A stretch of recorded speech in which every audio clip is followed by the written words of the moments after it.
আমার দেশের জেনারেশন জুমার, আমার দেশের ইয়াং ভাইয়েরা, তাদের রক্ত গরম, তারা মানে না কোনো আইন, তারা ভরাতরি করে ভরাডুবি, তারা টর্পেডো, তারা ভিন বাসমান মাইন, ঠিক কিনা? Every action has an equal and opposite reaction. প্রত্যেকটা জিনিসের সমান এবং বিপরীতমুখী প্রতিক্রিয়া আছে ভাই। আপনি অন্যায় করেছেন, আপনি রক্ত নিয়েছেন, মনে রাখবেন রক্তের ঋণ রক্ত দিয়েই শোধ করতে হয়। অপমানের ঋণ অপমান দিয়েই শোধ করতে হয়। এ দুনিয়াতে পাবেন, এ পৃথিবীতে পাবেন, এই বীর চট্টলাতেই আপনি পেয়ে যাবেন। আমি অত্যন্ত তীব্র নিন্দা জানাই আজকের এই বিশাল তাফসিরুল কোরআন প্রোগ্রামের মাধ্যমে। আমরা সবাই নিন্দা জানাই।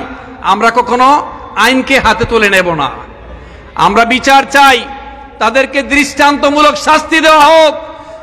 বাংলাদেশে কোনো মানুষ যেন আর এই ধরনের আচরণ করতে না পারে। এখনো পুরনো শকুন আমাদের মানচিত্রকে খামচে ধরেছে। আল্লাহ জালিমদেরকে ছাড় দেন, কিন্তু কখনো ছেড়ে দেন না। আল্লাহ আমাদেরকে ভালো রাখেন, আল্লাহ আমাদেরকে নিরাপদে রাখেন। আমরা শহীদ হলেও শুকরিয়া, শহীদ হলেও আলহামদুলিল্লাহ বলি।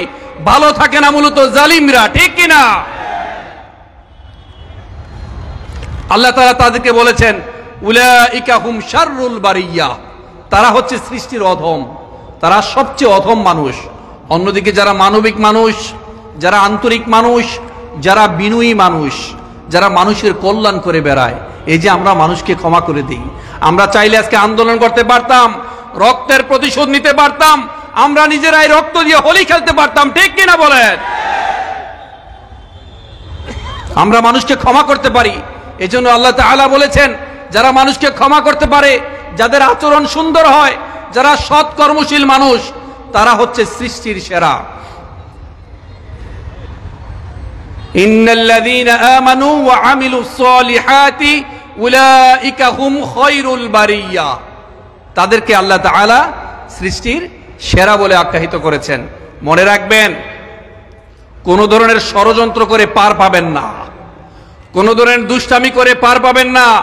আপনি কি ধরনের ষড়যন্ত্র করতে পারেন, আপনি কতটা ষড়যন্ত্র করতে পারেন, আল্লাহ তাআলা হচ্ছেন শ্রেষ্ঠতম কুশলী, ঠিক কিনা?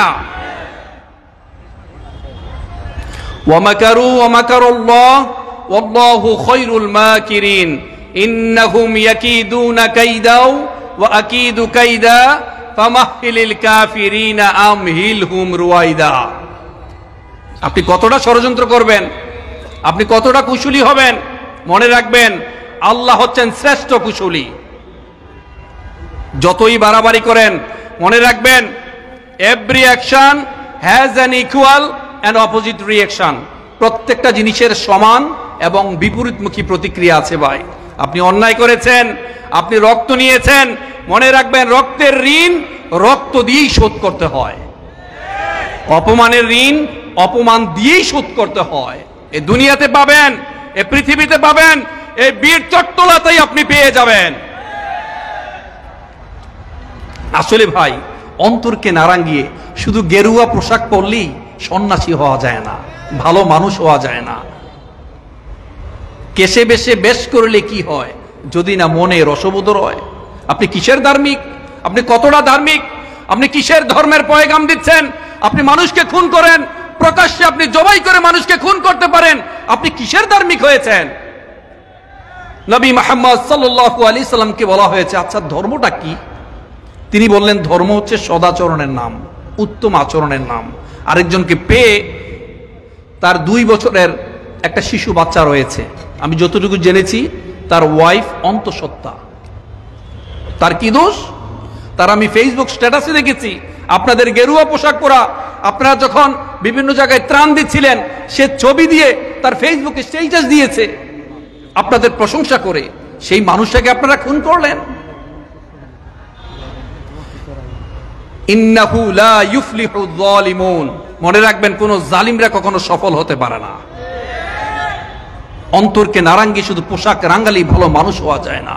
কদ আফলাহা মান যাক্কাহা কদ আফলাহা মান তাযাক্কা, যারা অন্তরকে পরিশীলিত করতে পারে নাই, যারা অন্তরকে বিশুদ্ধ করতে পারে নাই তারা কখনো সফল হতে পারে না। উলাইকা আলা হুদাম মির রাব্বিহিম ওয়া উলাইকা হুমুল মুফলিহুন। যারা হেদায়েতের পথে আসতে পেরেছে, যারা হেদায়েত প্রাপ্ত হয়েছে, তারাই মূলত সফল। ঠিক কি না? তারাই মূলত সফল।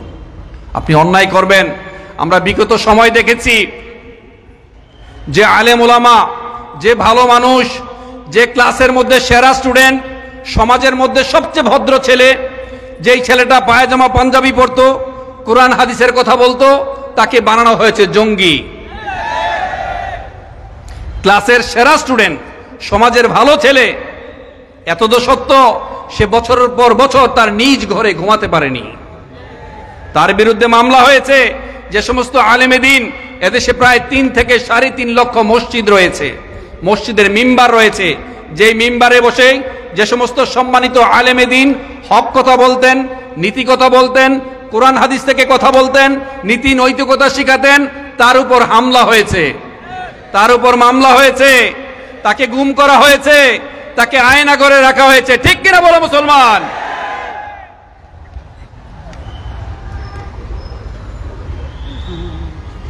যে ছেলেটা ইউনিভার্সিটিতে কথায় কথায় মাশা আল্লাহ বলতো, সুবহান আল্লাহ বলতো, সালাম দিত, যে মেয়েটা হিজাব পরতো, তাকে বানানো হয়েছে জঙ্গি। পবিত্র কোরআনকে বানানো হয়েছে জঙ্গি কিতাব। ঠিক কিনা বলেন? আমার কাছে না খুব আশ্চর্য মনে হয়, মানুষ কি ধরাকে এইভাবে সরাজ্ঞান করতে পারে? একটা মানুষ বছরের পর বছর মানুষকে খুন করেছেন, মানুষকে গুম করেছে, মানুষকে আয়না করে রাখা হয়েছে, হাজার হাজার কোটি টাকা লাপাত্তা করে দিয়ে দেশের বাহিরে প্রচার করেছে, তারপরে সে যাওয়ার সময় বলে আমার কি দোষ? ঠিক কিনা বলেন? তার কি দোষ?